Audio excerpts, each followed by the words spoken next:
Bueno, esta clase, es decir, la clase anterior o el tema anterior trata de otro tipo de precipitación, trata de las precipitaciones eh,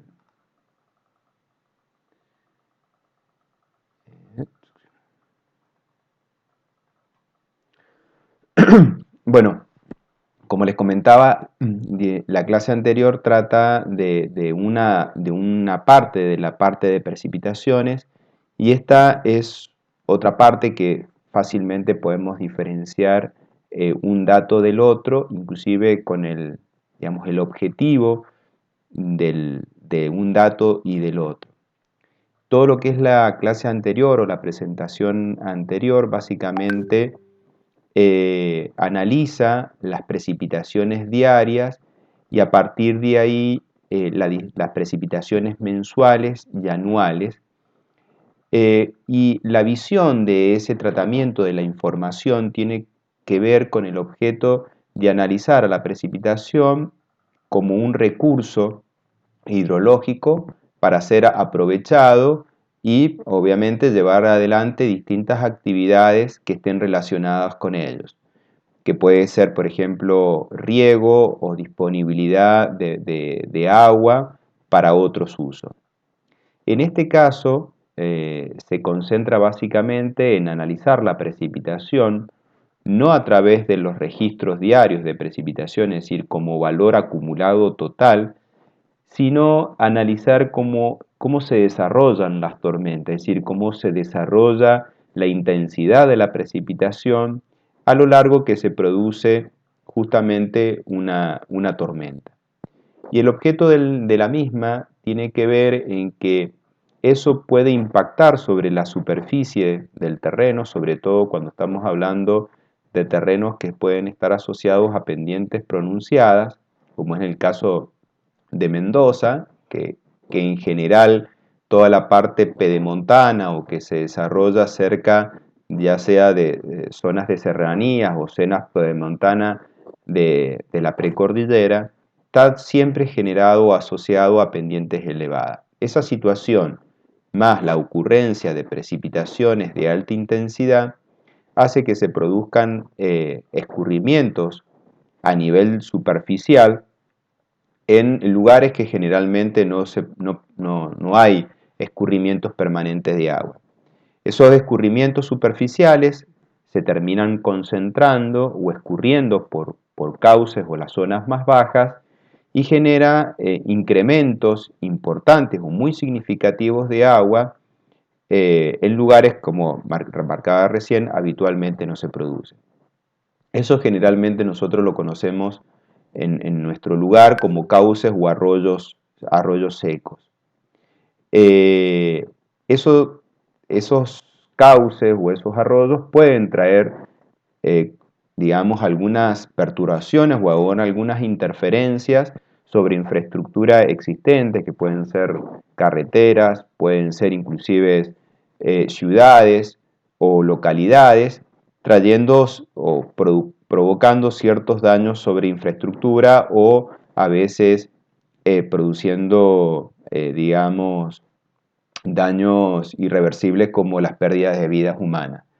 Ese tipo de crecientes, lo que se denominan de carácter aluvional, es decir, son crecientes de un cauce que normalmente o lleva muy poco escurrimiento o prácticamente nada o nada de escurrimiento y en el transcurso de un lapso relativamente corto se produce un incremento muy significativo del caudal. Por ejemplo, en la zona nuestra hay varios ejemplos de ellos como el arroyo El Chancho, la Hedionda, el Pavón, el arroyo El Tigre, el Pedernera y bueno, y muchos otros cauces más. Eh, Esos cauces a su vez pueden desaguar sobre otros cauces y producirse incrementos significativos. Por ahí los ejemplos más característicos de ellos son, por ejemplo, aquellas situaciones que se han generado en el río Atuel, por ejemplo, que han existido varios videos que han estado circulando hace tiempo, no sé si alguno lo ha visto, y es producto también de esta situación que marcábamos recién. Eso es muy común en una zona nuestra, digamos, como que estamos asociados a su vez a una pendiente elevada. A su vez, las precipitaciones intensas no solamente pueden traer estos inconvenientes, sino que también pueden producir inundaciones. En el caso de que no haya disponibilidad de pendiente o faltas de desagüe, es decir, generalmente la falta de pendiente es una digamos, trae como consecuencia una falta o una dificultad en el desagüe. Eso generalmente se producen en lugares de pendiente muy plana o muy llana, como las situaciones de la provincia de Buenos Aires, Córdoba, en donde a partir de precipitaciones, inclusive de altas tasas de precipitaciones y de larga duración, se producen grandes inundaciones o afecciones importantes.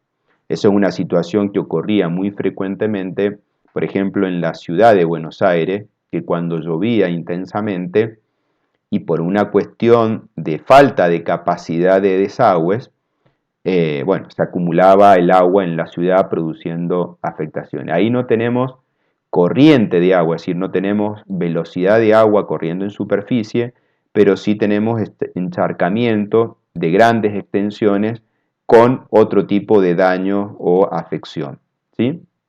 Entonces, en este caso, es importante el análisis del desarrollo de las tormentas o el desarrollo de los aguaceros. Para el análisis de estas tormentas o estos aguaceros, es importante disponer de instrumentos que puedan medir y registrar entonces cómo se produce la precipitación a lo largo del tiempo. Para ello es necesario entonces contar con la información proveniente de pluviógrafos que permiten justamente registrar cómo va variando la lámina precipitada a lo largo del tiempo. A partir de esa información, entonces, podemos obtener un registro, por ejemplo, como está mostrando este cuadro, en donde tenemos una columna en donde está el tiempo y en el otro lado, por ejemplo, la precipitación acumulada a lo largo de este tiempo, ¿sí? Cómo se va produciendo. Al final, cuando termina de llover, esta precipitación duró 35 minutos y se produjo una acumulación total de 45 milímetros. A su vez, podemos hacer una situación de la discreción de la lámina parcial precipitada en cada uno de estos intervalos de tiempo. Es decir, acá tenemos 5, 10, 15, es decir, que el distanciamiento temporal entre cada una de estas filas es de 5 minutos. Por lo tanto, esta lámina parcial precipitada es la lámina acumulado en estos incrementales de 5 minutos. Evidentemente, podemos observar que el periodo donde precipitó la mayor cantidad de agua por unidad de tiempo corresponde a cuando transcurrieron los 15 minutos, en donde en un lapso de 5 minutos se produjo la caída de 13 milímetros de agua. Es decir, que en este caso la tormenta fue desarrollándose de menor a mayor, alcanzó un máximo y empezó a decrecer hasta que terminó la precipitación. Justamente esta variable que nos define la cantidad de precipitación que se produce en la unidad de tiempo es lo que se denomina intensidad de la precipitación, es decir, y generalmente la unidad que se utiliza para la medición de la misma es milímetros hora, es decir, la cantidad de milímetros que caerían en una hora si se mantuviera esta tasa de precipitación. Acuérdense que estos 13 milímetros cayeron en 5 minutos. Por lo tanto, si yo hago 13 milímetros dividido 5 y hago el pasaje de unidades de minutos a hora, estaría obteniendo estos 156 milímetros en una hora, ¿sí? Esta información de intensidad es muy importante. Recién marcábamos, por ejemplo, que cuando se producen precipitaciones intensas, es decir, nosotros en nuestra región, obviamente en el periodo estival, se producen un tipo de tormentas que son las tormentas convectivas. Esas tormentas convectivas son justamente, digamos, precipitaciones que se producen a partir de diferencias térmicas a distinta altura, y eso genera una corriente convectiva de, obviamente, desarrollo vertical. Ese mecanismo de circulación vertical de aire es un probable mecanismo de generar condensación y generar, obviamente, a partir de ahí una nubosidad. Generalmente las precipitaciones, el tipo de nubes asociado a ese tipo de mecanismo son los cúmulos o los cúmulos nimbus, ¿sí? Ese tipo de nubosidad es lo que generalmente nosotros observamos como, uy, mira, allá viene una tormenta de piedra. Bueno, justamente ese tipo de formación, que es una nube que tiene un desarrollo vertical bastante pronunciado, son nubosidades que la parte inferior se puede ubicar generalmente por ahí a los 2000 metros de altura, y la parte superior puede llegar hasta los 10.000, 12.000 y 13.000 metros de altura. Como tiene un desarrollo vertical justamente tan pronunciado y tan elevado, puede llegar a producirse la congelación de las gotas de agua, y es lo que por el cual también produce la caída de granizo o piedra, ¿sí? Esas gotitas de agua congeladas, a su vez, como esa corriente de aire de ascensión vertical es bastante intensa, van colisionando unas gotitas o cristalizadas, o estos, digamos, porciones de hielo van chocando unos con otros, formando, digamos, un objeto más grande, hasta que tiene el peso suficiente y el tamaño suficiente como para poder caer por su propio peso y vencer a la acción dinámica del aire en sentido opuesto. Por eso, inclusive si nos dedicamos y miramos una piedra fundamentalmente, vemos como que es una unión de distintos cristales de hielo. Esas circunstancias también hacen, digamos, si eso recién lo describamos una situación de una tormenta de granizo, pero si eso lo llevamos a una tormenta de agua, también para que la gota de agua pueda caer, en definitiva termina siendo una gota de mucho más tamaño para poder vencer esa acción fuerte de la circulación vertical del aire. Por lo tanto, este tipo de tormentas desarrolladas a partir de los cúmulos son tormentas generalmente asociadas a altas intensidades, a altas tasas de precipitación por unidad de tiempo. Esto lo marco porque recién hablábamos de la situación de que cuando llueve puedo tener escurrimiento superficial, es decir, acumulación de agua en superficie, y a partir de la acumulación de esa agua en superficie, el agua comienza a ponerse en movimiento si justamente tengo un terreno que tiene pendiente y tiene declive. El agua empieza a escurrir pendiente abajo, como en un plano inclinado. Para que se pueda producir acumulación de agua en superficie, es necesario que la intensidad o la cantidad de agua que cae por unidad de tiempo sea lo suficientemente elevado como para poder vencer a la capacidad de infiltración del terreno. Es decir, el terreno también, a medida que va cayendo agua, absorbe. Por lo tanto, si tengo precipitaciones que son relativamente de poca intensidad, generalmente ese tipo de precipitaciones no generan acumulación de agua en superficie o una acumulación significativa de agua en superficie y por lo tanto escurrimiento, salvo que tenga un terreno con características muy impermeables, que también es una circunstancia que a veces se producen en ciudades muy grandes, en donde justamente por el avance de la urbanización y el avance de la ciudad, pues se van generando grandes superficies impermeabilizadas, y bueno, y eso también va generando una gran acumulación de agua.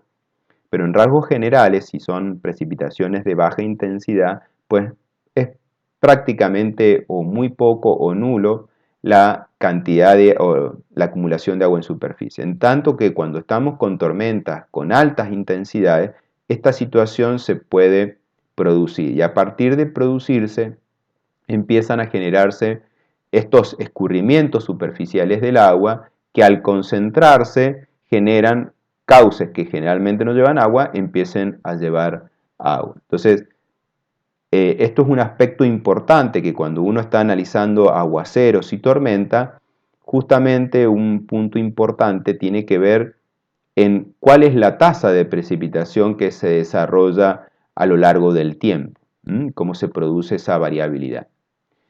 Entonces aparece recién lo estábamos viendo en un concepto de una tabla, pero esto también se puede llevar, este mismo concepto que estábamos analizando a través de la tabla, lo podemos llevar a una curva y se llama justamente curva de masa. La curva de masa lo que me está representando es justamente en el eje de abscisas el tiempo y en el eje de ordenadas la cantidad de precipitación que se va acumulando, ¿sí? Acá está representado los mismos valores que observábamos en la tabla, en donde vemos que la lámina total precipitada son 45 milímetros para los 35 minutos que duraba la precipitación. Y en este caso, en este gráfico, la pendiente en un punto de cualquier parte de esta curva, lo que nos está marcando es justamente la intensidad, porque la intensidad habíamos dicho que es el cociente entre la lámina precipitada o la lámina parcial precipitada por la unidad o el lapso de tiempo analizado. Por lo tanto, es la pendiente, por definición, es la pendiente a esta curva.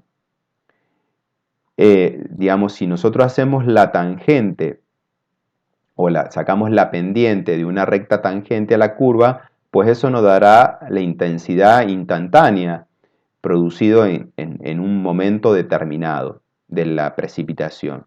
En cambio, si nosotros obtenemos la pendiente de una recta secante entre dos puntos, pues nos va a estar dando la intensidad media producida en ese lapso de tiempo.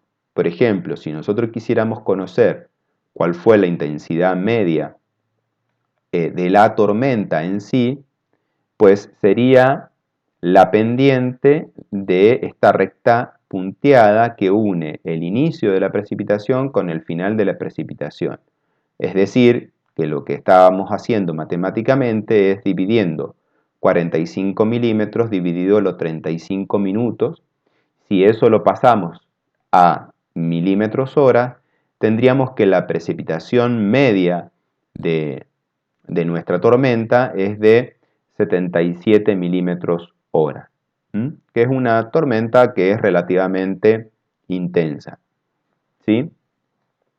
Si bien es de corta duración, pero la tasa de precipitación es bastante significativa para la corta duración de la misma. Entonces, la curva de masa, o para poder obtener la curva de masa, es necesario disponer de un pluviógrafo que nos permita entonces registrar estos distintos puntos que conforman a la curva. Otra curva que está íntimamente relacionada con la curva de masa es el yetograma o hietograma, que básicamente es, recién estábamos viendo un gráfico que nos estaba representando la lámina acumulada en la unidad de tiempo. El yetograma o hietograma lo que nos estaría representando es ya sea la variación de la intensidad de la precipitación a lo largo del tiempo, o también podríamos decir que es la lámina o cuál es la variación de la lámina parcial precipitada a lo largo del tiempo. En este gráfico, por ejemplo, el número que está representado por encima del histograma, lo que nos estaría dando es la lámina precipitada en los distintos intervalos de tiempo de 5 minutos. ¿Sí? Si bien acá dice 5, 10, 15, 20, que es el transcurrir del tiempo, cada uno de estos histogramas está representando la cantidad de agua precipitada por intervalos de 5 minutos sucesivos. ¿Sí? Es decir, si acá dice 1 milímetro, sería la cantidad de agua acumulada entre 0 y 5 minutos. Este sería entre 5 y 10 minutos, una lámina acumulada de 7 milímetros. Y este sería una lámina acumulada de 13 milímetros entre los 10 y los 15 minutos. También, como en este caso estos intervalos sucesivos de tiempo son iguales, es decir, son todos de 5 minutos, directamente, si nosotros hiciéramos el gráfico de variación de intensidad, pues es coincidente uno con el otro, porque es directamente este valor de lámina dividido por intervalo de 5 y pasaje de unidad de minuto a hora.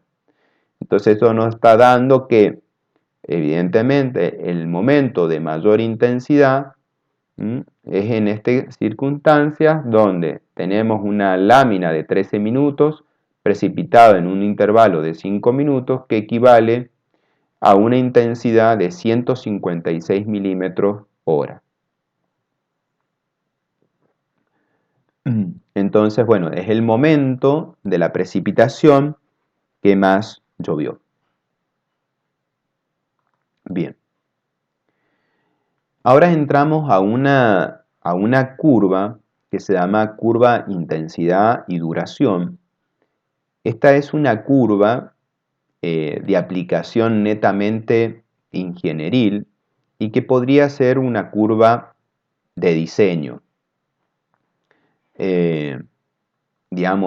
Utilizada específicamente para el diseño de obras de infraestructura que están destinadas, como marcábamos, hacia la protección de estas crecientes o desagües que se pueden producir a partir de la generación de precipitaciones. Y esta curva lo que trata de representar es cómo va variando los momentos más intensos de la precipitación para distintas duraciones o intervalos de tiempo. Cuando habla de duraciones son intervalos de tiempo menores al tiempo de precipitación. Es decir, y estos valores de intensidades serían intensidades medias. ¿A qué me refiero? Bueno, acá hay pero vamos a volver al yetograma y vamos a verlo un poquito en el gráfico. Por ejemplo, si yo quisiera saber cuál fue el intervalo de 5 minutos más intenso de la tormenta, bueno, es muy fácil de responder, porque en este caso el momento más intenso fue este, porque ya estos histogramas están cada 5 minutos. Entonces digo, bueno, ¿cuál fue el intervalo de 5 minutos más intenso? Digo, bueno, en donde justamente precipitaron 13 milímetros. Bueno, listo. Entonces eso lo llevo a un gráfico. Entonces, un gráfico en el que digo, bueno, si tuviese o considero una duración de 5 minutos, que ojo que eso puede generar confusión, como que diciendo, bueno, si la precipitación durara 13 minutos, en realidad no es que 5 minutos, no es que la duración dura 5 minutos, sino que lo que considero para mi análisis son justamente 5 minutos y lo que quiero buscar cuáles son o cuál es el intervalo de 5 minutos más intenso. Evidentemente sale de ahí, es ese. Ahora, sigo y digo, bueno, ¿cuáles son los 10 minutos más intensos? Bueno, evidentemente en este gráfico ese análisis surge rápidamente y digo, bueno, los 10 minutos más intensos son esto, es decir, si yo tengo que acá llovió 13 y después llovió 11, pues yo sé que en un transcurso o en los 10 minutos más intensos de mi tormenta, llovieron 24 milímetros, ¿sí? Tengo varios intervalos de 10 minutos. ¿Por qué? Porque tengo este intervalo en que llueven 8 milímetros, tengo este intervalo, obviamente voy buscando intervalos sucesivos. Acá llovieron 20 milímetros, acá llovieron 24 milímetros, acá llovieron 19 milímetros y acá llovieron 12 y 5 milímetros respectivamente. Bueno, ¿cuáles fueron los 10 minutos más intensos? Estos. ¿Con qué intensidad? Y bueno, la intensidad que surge de acá es de dividir a 24 milímetros, que surge de sumar 13 más 11, esos son los 24. Si esos 24 los divido por ese lapso de 10 minutos, es decir, por eso marcaba recién que en la curva intensidad-duración, las intensidades que estoy visualizando son intensidades medias, no son intensidades instantáneas. Entonces, justamente surge de sumar toda la lámina precipitada en ese intervalo de 10 minutos y en este caso dividirlo, bueno, por 10 minutos y hacer el cambio de unidad.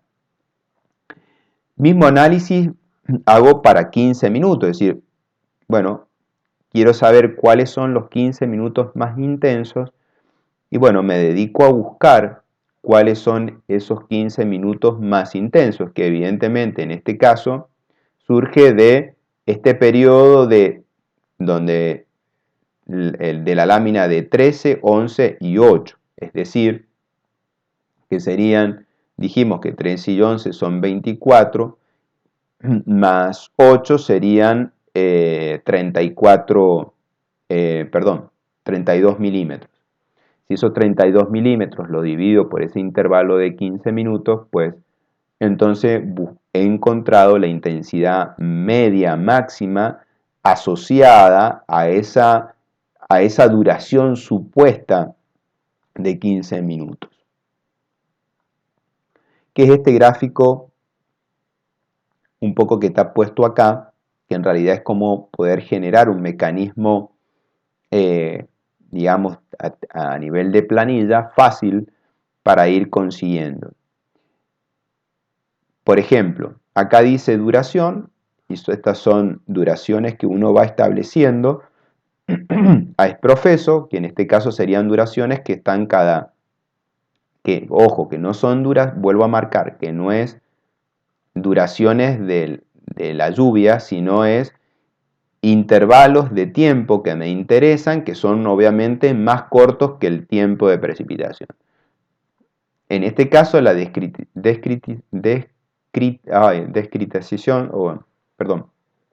tiempo van cada 5 minutos, igual que el lapso que habíamos analizado en el yetograma, pero es nada más una coincidencia. Entonces tenemos 5, 10, 15, 20, 25, 30 y 35. 35, obviamente, es el tiempo total de precipitación. Entonces, yo digo, bueno, ¿cuáles son las distintas láminas de agua que fueron cayendo en intervalos sucesivos de tiempo? Que básicamente coincide con el yetograma. Es 1, 7, 13, 11, 8, 4 y 1. Bien, entonces, ¿cuál es la precipitación máxima caída en estos intervalos sucesivos de 5 minutos? 13, que ya lo habíamos dicho, eso dividido por los 5 minutos y en el pasaje de unidad me da la intensidad entonces asociada. Bien, ahora me voy al intervalo de 10 minutos y entonces voy calculando las láminas que fueron precipitando o acumulándose a intervalos de 10 minutos. Por ejemplo, este 8 surge de 1 más 7, 8. Este 20 justamente surge de la suma de 13 más 7, 20. 24 de la suma de 13 y 11 y así sucesivamente. ¿Cuál es el intervalo de mayor intensidad de 10 minutos? 24. Bien, dividido 10, cambio de unidad y me da la intensidad. Intervalo de 15 minutos también. Ahora lo que voy haciendo es, en vez de sumar, ojo acá, que no sumo 20 más 8, sino que hago 1 más 7 más 13, me da 21. 31 surge de 7, 13 y 11, 31. 32 surge de hacer entonces 13, 11 y 8, y así sucesivamente. ¿Cuál fue la máxima precipitación asociada a 15 minutos? 32 milímetros, que dividido por el periodo de tiempo me da esa intensidad. ¿Sí? Fíjense cómo esa intensidad media máxima va bajando, lo cual es lógico porque lo que estaría representando acá estos 5 minutos o esta intensidad justamente es el momento puntual más intenso de la tormenta. Evidentemente que en la medida que voy, aumentando esa duración de tiempo analizada, pues esa intensidad puntual se va diluyendo o se va amortiguando en el total. ¿Hasta qué? Hasta que llego a la intensidad media de la tormenta. ¿Sí? Si eso lo llevo a un gráfico, me permite construir este gráfico, que es justamente la curva intensidad-duración. Es decir, esto que lo veía en la tabla, lo veo en una, en una curva. Bien, esta curva que acá en este caso en particular aparece como una recta, es común que la curva tenga un poco este aspecto, en donde tenga para periodos cortos de tiempo, tenga una pronunciación en la pendiente, ¿sí? Eso es muy habitual. Yo marcaba que esto es una curva de diseño.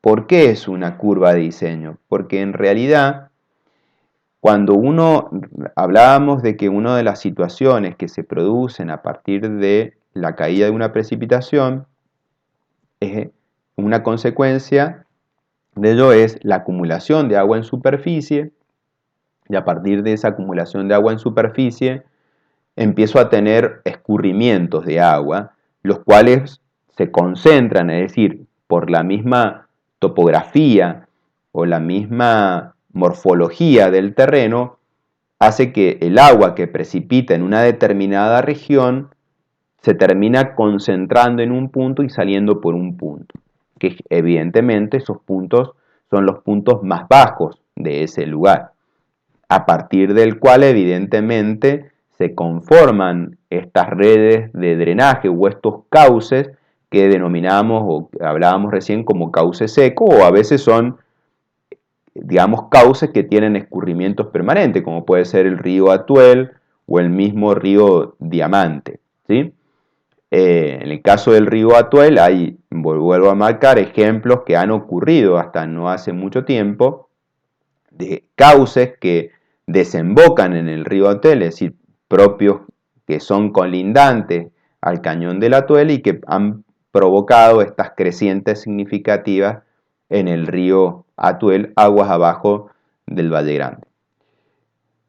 Entonces, en este concepto que estamos marcando, la cantidad de agua que va a transportar un determinado cauce, de esto es lo que estábamos hablando, está asociado a dos cosas. Por un lado, evidentemente a la cantidad de agua que llueve. Cuanto más agua llueve, es lógico esperar que más agua va a escurrir por ese cauce que marcábamos. Pero a su vez, evidentemente, si yo comparo capaz dos cauces, uno que esté al lado de otro, veo que capaz puede haber para la misma tormenta distintos cauces que llevan distintos valores de caudal. Y esa circunstancia se da porque depende de la superficie, que es lo que se denomina cuenca, es decir, cuál es el tamaño o cuál es la superficie que termina aportando por su pendiente, que termina desaguando por ese cauce. Cuando esa superficie de aporte es más grande, evidentemente, para igualdad de precipitación, es lógico esperar que mayor sea el caudal que vaya a salir por ese cauce, ¿sí?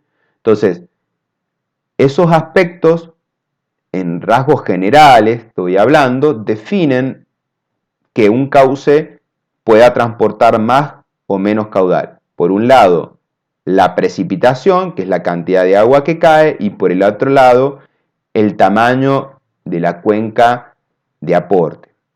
Es decir, que eso es lo que se define cuenca, que un poquito más adelante lo vamos a ver en detalle cuando veamos el tema de cuenca. Ahora, evidentemente cuando uno está analizando los escurrimientos, esto lo marco para un poco entender, si bien lo vamos a capaz de entender un poco del todo cuando estemos en el tema de cuenca, pero lo traigo acá un poco para ir también y entender por qué surge esta curva de intensidad y duración y por qué les marcaba de que es una curva de diseño. ¿Qué es lo que pasa? Evidentemente, si nosotros observamos un cauce, cuando comienza a llover, empiezo a tener escurrimiento de agua en superficie, comienza a escurrir agua sobre el cauce, pero el cauce al inicio genera un escurrimiento de agua que es relativamente pequeño y ese escurrimiento va a ir creciendo, creciendo, creciendo, creciendo, creciendo hasta que llega a un máximo y después va a comenzar a decrecer.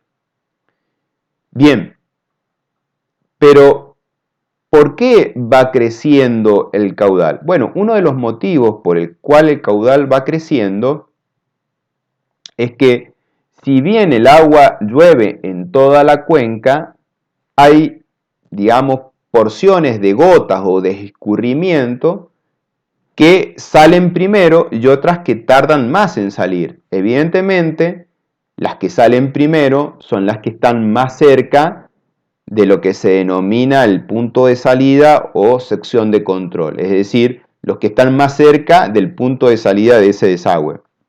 Ahora, aquellas gotas de agua que cayeron en los puntos más distantes de esa cuenca de aporte, evidentemente tienen que viajar o tienen un tiempo de transporte desde que llegaron hasta salir, ¿sí?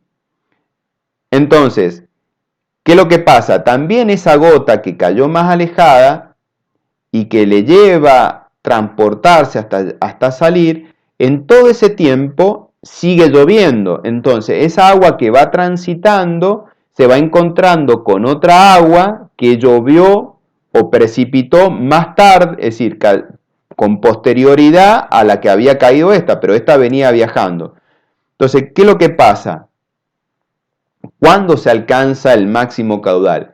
Cuando llega, uno de los momentos en donde se puede alcanzar el máximo caudal tiene que ver con el concepto de tiempo de concentración. Tiempo de concentración justamente es la definición, capaz ahora no lo entiendan bien, pero es justamente el tiempo que tarda la gota más alejada en llegar al punto de salida de la cuenca. Entonces, ¿cuál es el momento en el cual sale la mayor cantidad de la cuenca? Bueno, en aquel momento en donde llueve la mayor cantidad de agua con un tiempo de duración igual al tiempo de concentración o tiempo de desagote de la cuenca, ¿sí? Ese es en el momento en que más cantidad, sobre todo si estamos hablando en una cuenca relativamente pequeña en donde su tiempo de desagote o su tiempo de concentración, que es el concepto correcto, es menor que el tiempo de precipitación. ¿Sí? Entonces, justamente esta curva lo que nos permite decir, bueno, si mi cuenca de aporte que yo estoy analizando tiene un tiempo de concentración de 10 minutos, bueno, yo vengo y busco cuáles son los 10 minutos más intensos de la tormenta. Esos 10 minutos intensos de la tormenta asociada a esa cuenca van a producir el caudal máximo de esa cuenca. ¿Sí? Entonces, por eso es una curva un poco de diseño y por eso se construye esta curva intensidad-duración. Vuelvo a repetir, si bien capaz ahora no entendemos un poquito todos los detalles, pero ya ahí con el transcurrir y con la incorporación de otros conceptos nos va a permitir ir entendiéndolo de mejor forma. A su vez, a esta curva de intensidad-duración, es decir, esta curva que hemos trazado de intensidad-duración, la construimos a partir de una única tormenta, lo cual tampoco es correcto, ¿no es cierto? Porque en primera medida, algo que tendríamos que analizar es por qué seleccionamos esa tormenta para analizar los desagües de una cuenca si probablemente pueda haber otra tormenta más severa. Es decir, ¿por qué o cuál fue el criterio que seleccioné esa tormenta? Entonces, el interrogante puede ser, bueno, ¿por qué no analizamos un conjunto de tormentas? Que es un poco esta curva de intensidad, duración y frecuencia. Es decir, en donde al concepto que veíamos recién se le suma ahora la probabilidad de ocurrencia. Es decir, qué valor de intensidad está asociado a una probabilidad de que eso ocurra o no ocurra.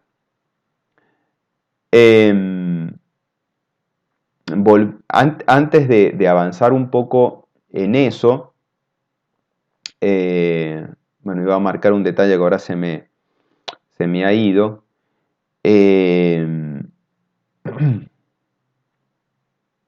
Y bueno, aquí iba un poco todo esto.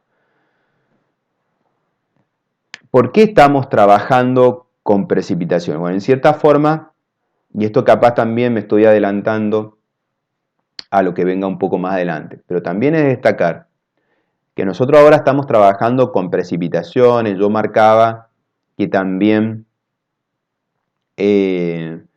digamos, una forma de analizar la precipitación, es decir, habíamos visto que trabajar con precipitaciones diarias y demás tiene con el objeto de ver a la precipitación como un recurso, y en este caso estamos viendo a la precipitación como una consecuencia de este efecto que nos puede provocar a partir de que al llover se produce una concentración de agua en superficie y eso nos generan escurrimientos y bueno, y algunos daños o eventualmente algunos daños sobre ciertas infraestructuras y bueno, para diseñar infraestructuras que estén destinadas hacia la protección de esos eventos naturales, pues necesitamos conocer caudales, necesitamos conocer distintos aspectos, volúmenes de agua, escurrido y demás que nos permitan hacer el diseño. Bien. Pero esto también surge como consecuencia, porque otra pregunta que no ha salido de ustedes, la pregunta, pero me van a preguntar, bueno, pero ¿para qué analizo precipitación y por qué no la analizo directamente los caudales? Es decir, ¿por qué no medí caudales y a partir de la medición de los caudales o de los registros de los caudales de ese cauce, directamente diseño las obras? Bueno, sí, eso hubiese sido, digamos, lo más adecuado. El tema y la pregunta es, ¿qué pasa cuando no tengo caudales? ¿Sí? Cuando no medí caudales, no tengo caudales y necesito construir esos caudales. ¿Sí? Generalmente eso es habitual que ocurra en un cauce que no presente escurrimientos permanentes. Si yo tengo un cauce que no presenta escurrimientos permanentes, pues es muy difícil que a alguien se le ocurra generar alguna estructura de medición para medir caudales en esos cauces. Entonces, generalmente hay ausencia de información en esos cauces que no presentan escurrimiento o un escurrimiento más. Ahora, si yo me dedico a medir crecientes en el río Atuel o en el Diamante, en distintos lugares, probablemente capaz haya alguna sección o algún punto de estudio que me dedique o me dé información. Pero en los lugares en donde no lo hay, pues necesito generar el dato. Entonces, a partir de ahí, que ya lo vamos a ver más adelante, se empiezan a generar modelos que tratan de representar lo que se produce evidentemente en la naturaleza, justamente en el hecho de que precipita, esa precipitación puede generar acumulación de agua en superficie y estos escurrimientos. Entonces, evidentemente, ¿por qué surge eso? Y porque a veces es más fácil conseguir en distintos lugares información de precipitación que un dato de caudal en un cauce específico. Es decir, generalmente en cualquier ciudad, en cualquier localidad, hay alguna estación pluviométrica, hay algún registro que uno pueda tomarlo y a partir de ahí, entonces generar o reproducir un dato que no se pudo medir, que en este caso es un cauce. Eso quería marcarlo. Un poco para situarlo también, porque es importante en esta situación en particular tener que analizar datos de precipitación y específicamente en obras de protección. Bien, estábamos en la curva IDF, es decir, que en este caso, para poder analizar estas probabilidades de ocurrencia o frecuencias de ocurrencia, en realidad en este caso son probabilidades de ocurrencia, es necesario trabajar sobre la base de varias tormentas. Entonces, en realidad la metodología, capaz ahora no lo entendamos perfectamente, si bien en las, digamos, presentaciones anteriores ya se ha visto cómo sacar las frecuencias acumuladas y demás, esto también se termina de completar con estadística hidrológica, pero básicamente la metodología consiste en armar una serie, es decir, una serie significa es armar un conjunto de datos, obviamente de una variable que uno le interesa analizar. En este caso nos está interesando analizar las tormentas y las intensidades de las tormentas que se producen para distinta duración. Entonces, en primer medida, deberíamos seleccionar tormentas. Tenemos distintos criterios que tienen que ver con la conformación de la serie estadística, pero bueno, si yo estuve o en esa región se estuvo midiendo y registrando tormentas durante un periodo lo suficiente prolongado de tiempo, es decir, volvemos a lo mismo que siempre más o menos debemos disponer de 30 o más años que nos permitan justamente capturar distintos periodos húmedos y secos para no tener un sesgo muy marcado sobre una determinada tendencia. Y a partir de ahí digo, bueno, tengo un registro, obviamente, cada año dispondrá de una cantidad importante de precipitaciones, es decir, que si yo selecciono todas las precipitaciones que se registraron a lo largo de ese periodo de tiempo, capaz tenga, no sé, 100 tormentas. Ahora, de esas 100 tormentas, lo que a mí me interesa son justamente no todas, sino cuáles fueron las tormentas más intensas y cuál es la distribución probabilística de esas tormentas más intensas. Entonces de ahí selecciono, un criterio puede decir, bueno, selecciono de esas 100 tormentas las 30 tormentas más intensas o las que generaron mayor precipitación. Lo que puede suceder que bajo ese criterio, por cada año, capaz haya años que no tengan tormenta o que no hayan tormenta para determinados años y años que tengan o que hayan quedado con 3 o 4 tormentas, ¿sí? Es decir, eso hay que tener cuidado porque también bajo la herramienta que estamos analizando estadísticamente, se trata de que la información sea independiente, es decir, que no haya una relación entre una tormenta y otra tormenta.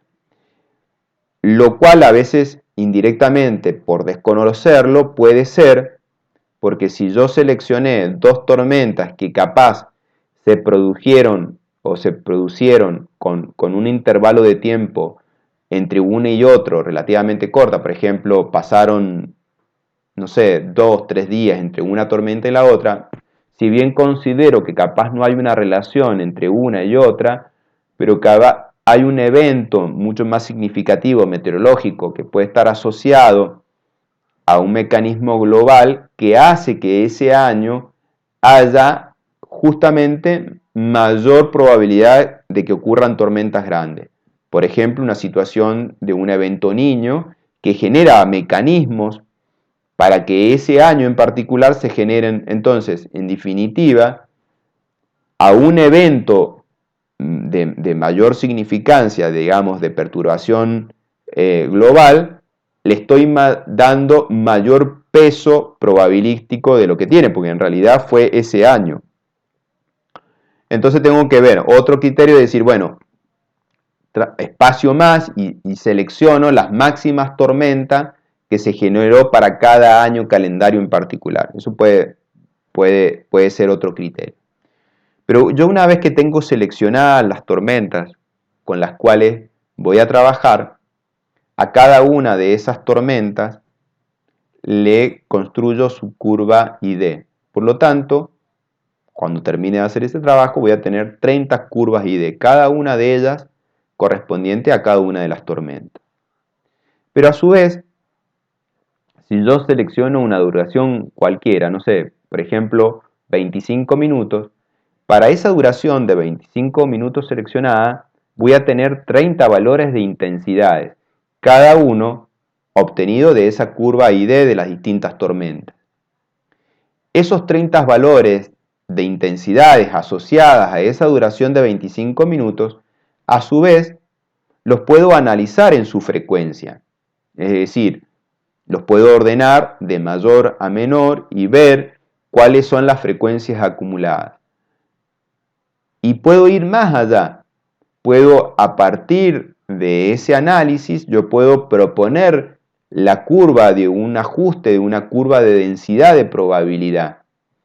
En este caso se utilizan curvas particulares, que son curvas de valores extremos, que así se denominan, que pueden ser Gumbel, Log-Pearson y otras series más, que lo que me permiten es encontrar una ecuación matemática continua que represente la distribución de esas frecuencias.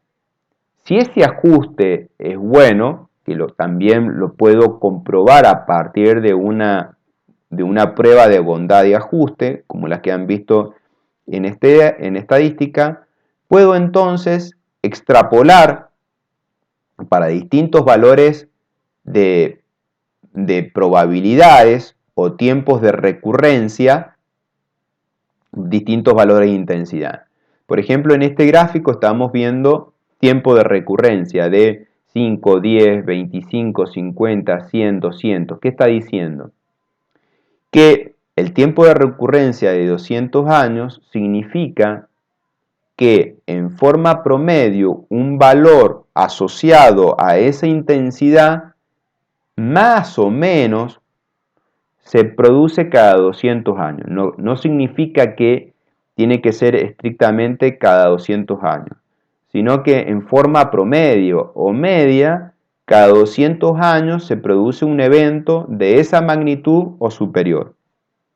Que prácticamente es lo mismo que decir que si un año se produce en 200, es la probabilidad de 1 en 200. Es decir, que la probabilidad de ocurrencia es la inversa del tiempo de recurrencia, o lo mismo, el tiempo de recurrencia, la inversa de la probabilidad de ocurrencia. Es decir, si yo digo que algo tiene una probabilidad de 1%, significa que el tiempo de recurrencia asociado a eso es de 100 años. ¿Por qué? Porque si yo hago 1 sobre 100 es 0,01, ¿sí?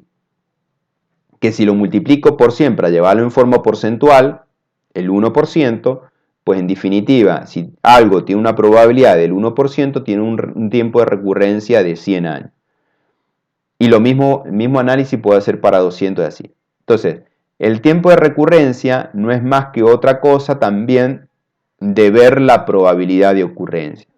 Evidentemente que cuanto más baja es la probabilidad, pues más grande es el tiempo de recurrencia. De ahí también que viene un concepto que capaz lo pueden haber escuchado, que es la tormenta milenaria o demás. ¿Qué significa? Que es una tormenta que se produce cada 1000 años, o el tiempo de recurrencia de esa tormenta es de 1000 años. Es decir, que su probabilidad de ocurrencia es 1 sobre 1000. Entonces, cuando yo hice el ajuste de una curva matemática, ¿no es cierto?, continua de esa distribución de frecuencias analizadas en primer medida, es decir, lo que yo estoy proponiendo en realidad es una ecuación. Si esa ecuación se ajusta y representa a la muestra o a la distribución muestral, yo puedo adoptar como que esa curva me estaría representando la población. Y a partir de la representación de esa población, puedo entonces extrapolar. ¿Qué significa extrapolar? Si yo estuve 30 años midiendo, ¿cómo puedo saber qué es lo que puede suceder cada 50 años? Pues bueno, justamente me valgo de esta curva y me permite, a partir de la tendencia de esta curva fuera de la muestra, empezar a suponer de lo que podría ocurrir más allá. Eso sería una extrapolación. Entonces, a partir de ahí, poder encontrar para un determinado, por ejemplo, habíamos dicho 25 minutos, poder encontrar cuáles son los valores de intensidad asociada a distintas probabilidades de ocurrencia. Si ese trabajo lo hago para distintas duraciones, voy encontrando toda esta nube de puntos, que al unirlos me va representando curvas asociadas a distintas probabilidades o tiempos de recurrencia. Entonces, ahora acá, en esta curva de diseño, tengo un conjunto de curvas de diseño con distintos valores de intensidad asociados a distintas duraciones y a distintas probabilidades de ocurrencia. Y eso tiene la utilidad, pues, recién discutíamos, bueno, ¿por qué yo seleccioné esa tormenta? Bueno, acá me permite tener un abanico de posibilidades.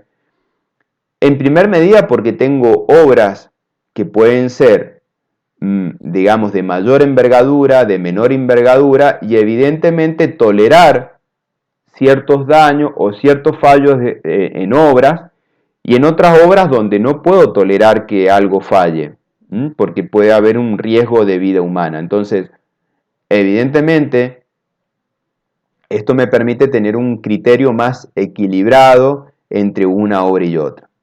¿A qué voy?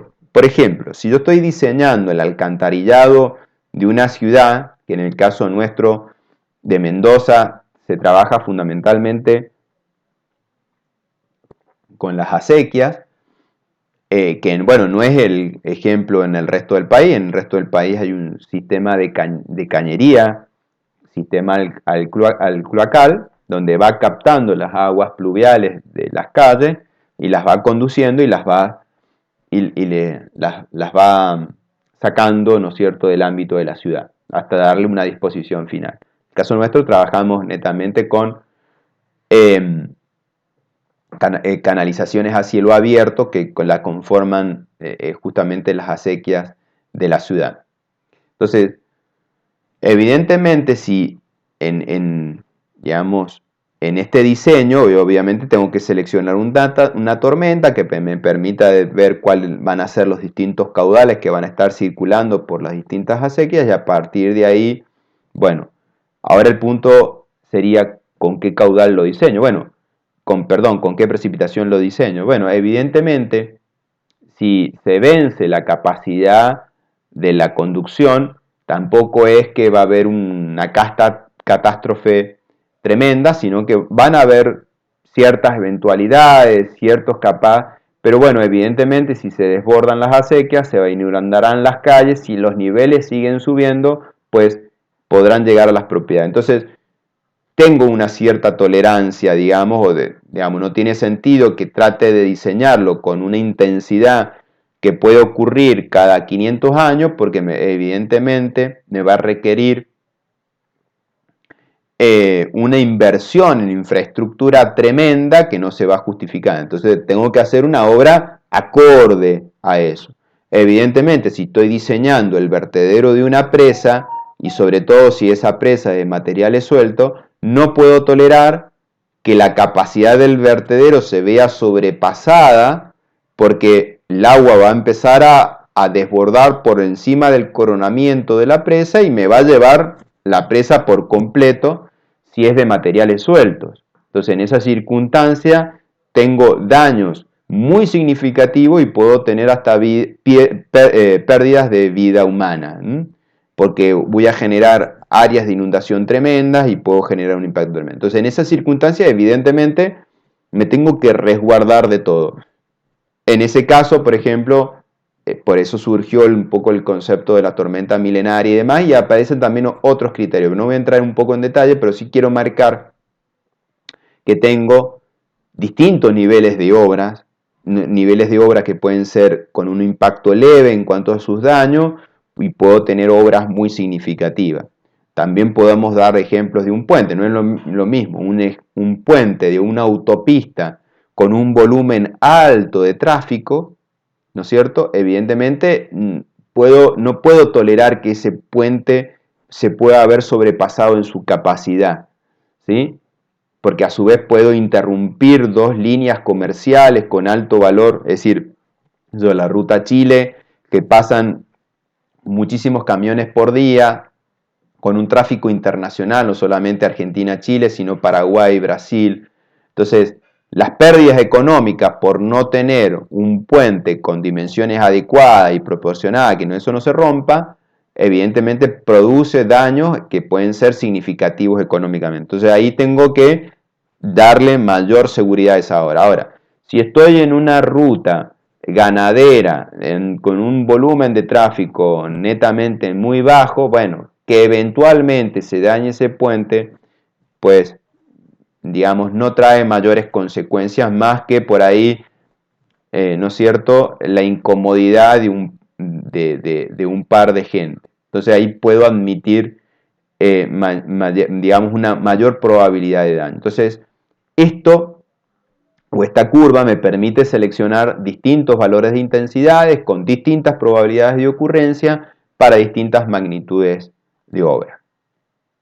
No sé si tienen alguna duda, si me quieren interrumpir, no tengo problema y lo vemos un poquito más en detalle determinado tema.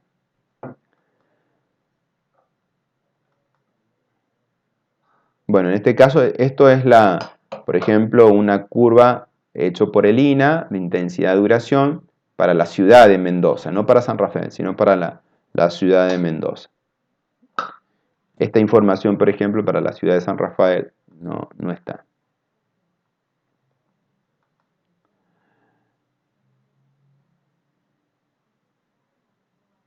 Bien.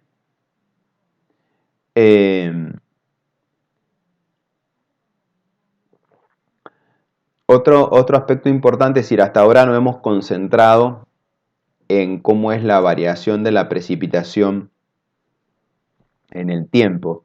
Y ahora vamos a ver cómo poder analizar la variación de la precipitación en el espacio, en el área. ¿Sí? Esta parte de la presentación por ahí es válida para distintos conceptos, no solamente para el caso de una tormenta en específico, sino también es válido para el análisis de precipitaciones diarias y el análisis de la variación espacial inclusive de una precipitación mensual o anual. Es decir, que sirve, digamos, para cualquier dato de precipitación, inclusive hasta a veces para otras variables hidrológicas. ¿Sí?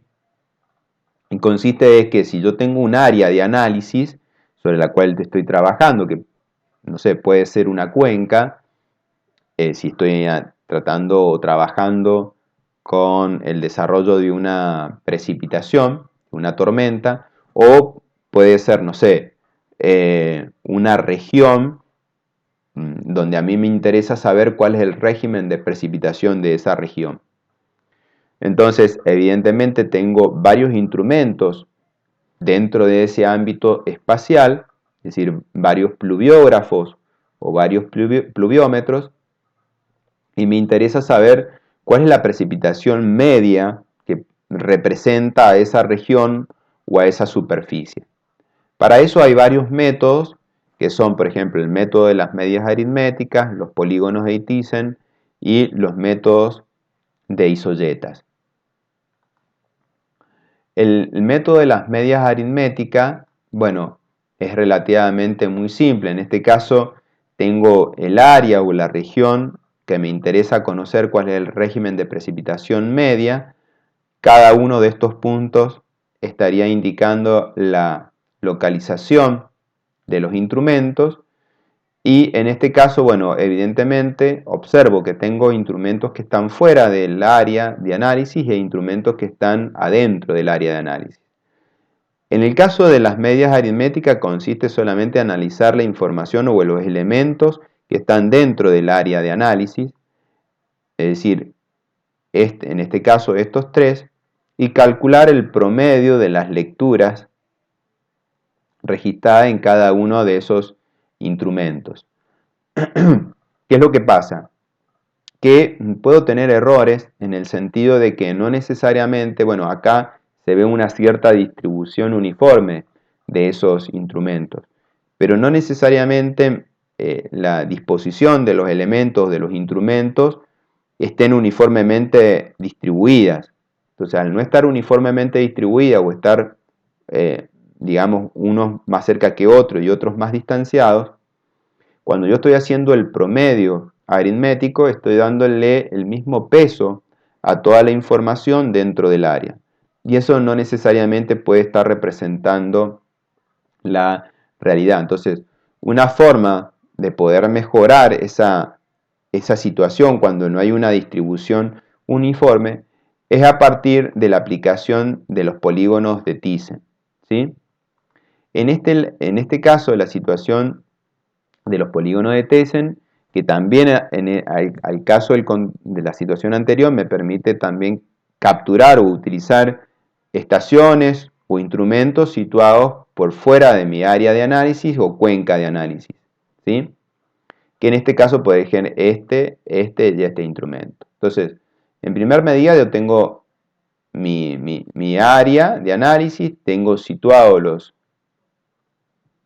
los instrumentos, y lo que hago es trazar segmentos, ¿no es cierto?, o rectas que unan los instrumentos, tratando de ir construyendo triángulos, ¿sí? Tengo que tratar de que estos triángulos sean triángulos medianamente equiláteros o más o menos proporcionados, que a veces, bueno, acá sale muy de cajón la selección de esos triángulos, en otros casos no es tan fácil, tengo que tratar de ir justamente tratando de repetir o ir formando una cierta triangulación donde más o menos sean equidistantes los elementos. Una vez que tengo los triángulos formados, trazo mediatrices a cada uno de esos lados en forma perpendicular, lo que va a hacer que esas mediatrices se terminen cortando en un mismo punto, y cuando voy trazando todas esas mediatrices, como son triángulos que comparten lados, me van conformando polígonos que van encerrando a cada uno de esos instrumentos.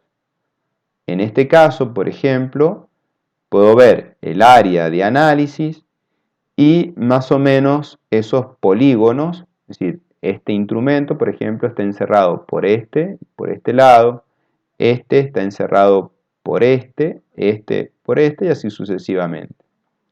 Obviamente que el área que se considera para el análisis es el área que está limitado, en primer medida, por la delimitación del límite de nuestra región o cuenca y por un lado de este polígono. Por ejemplo, esta estación está representada solamente por esta área.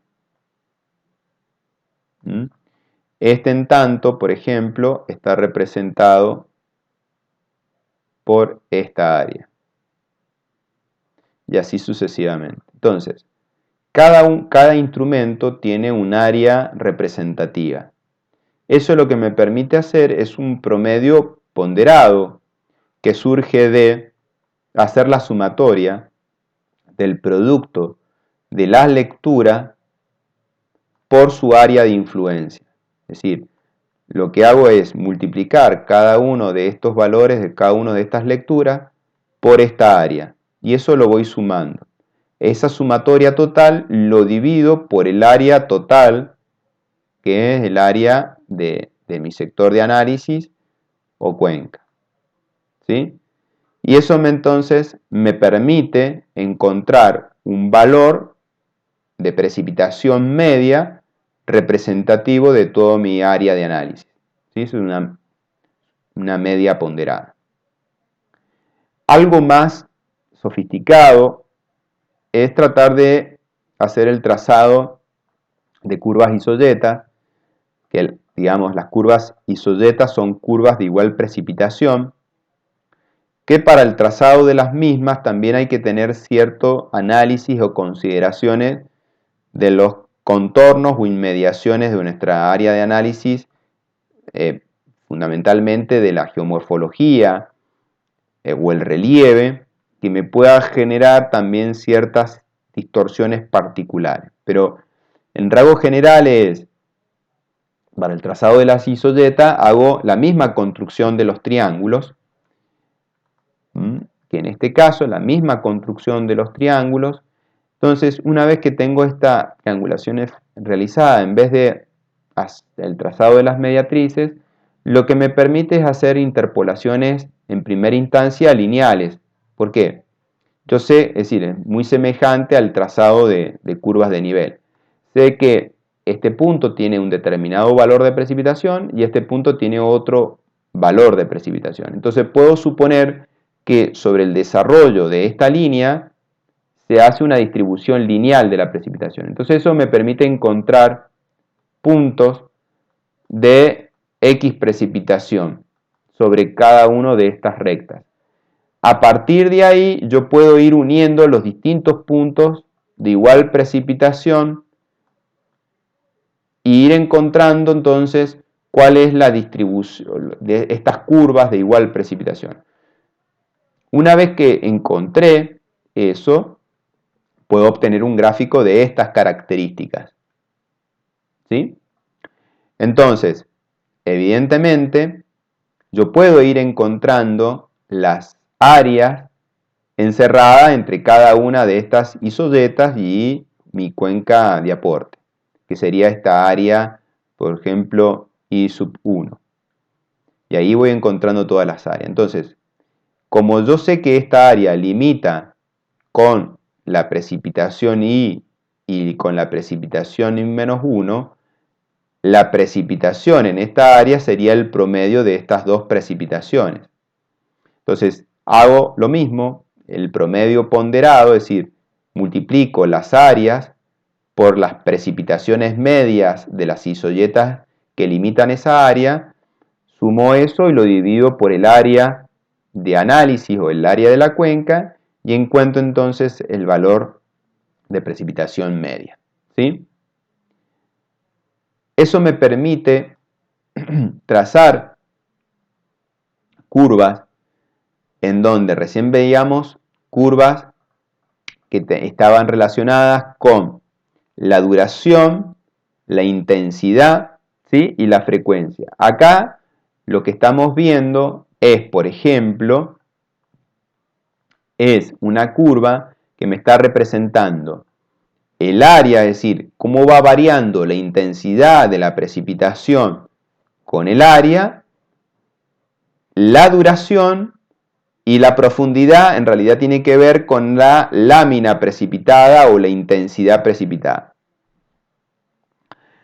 ¿A qué se refiere? En realidad, digamos, recién marcábamos, por ejemplo, que una de las tormentas que generan mayores precipitaciones, y sobre todo en la región nuestra, tienen que ver con las precipitaciones generadas a partir de tormentas convectivas.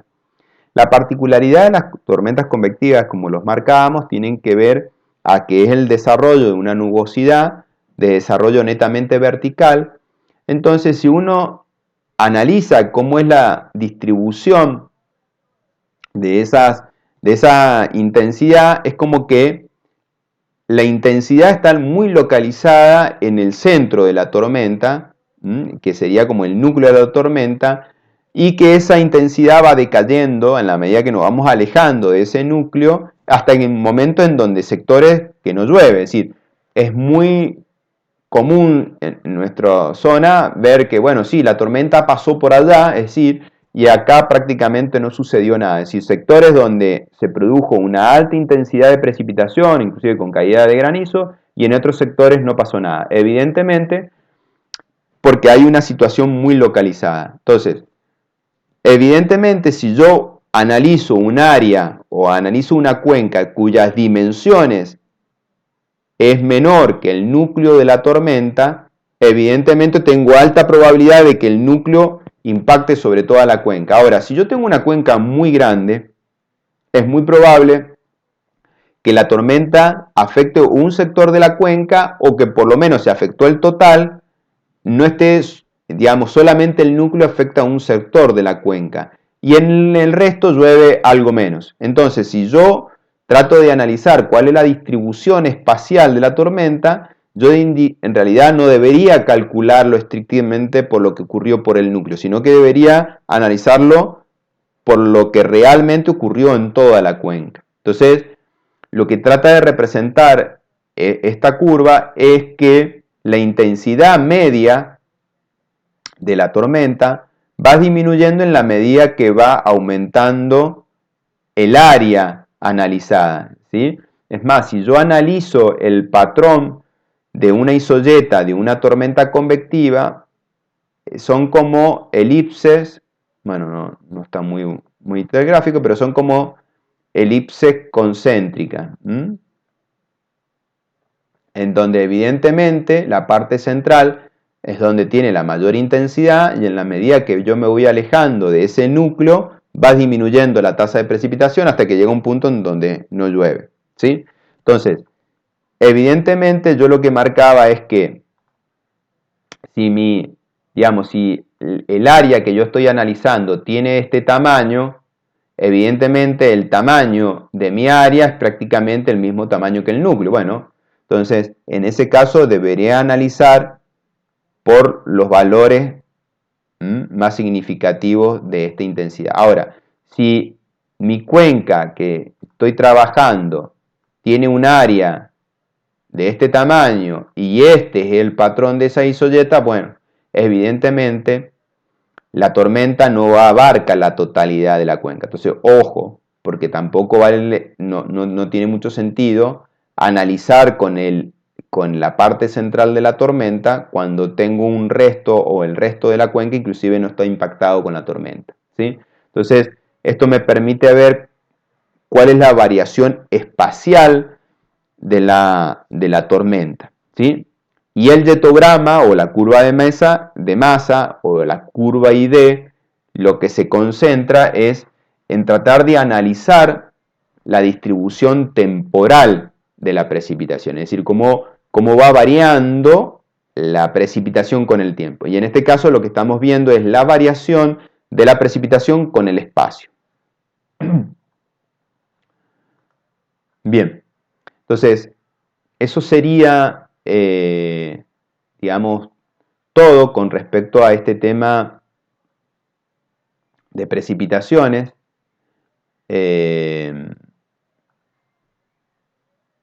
No sé si tienen alguna pregunta o no. Voy ahora a cortar un poco acá la presentación.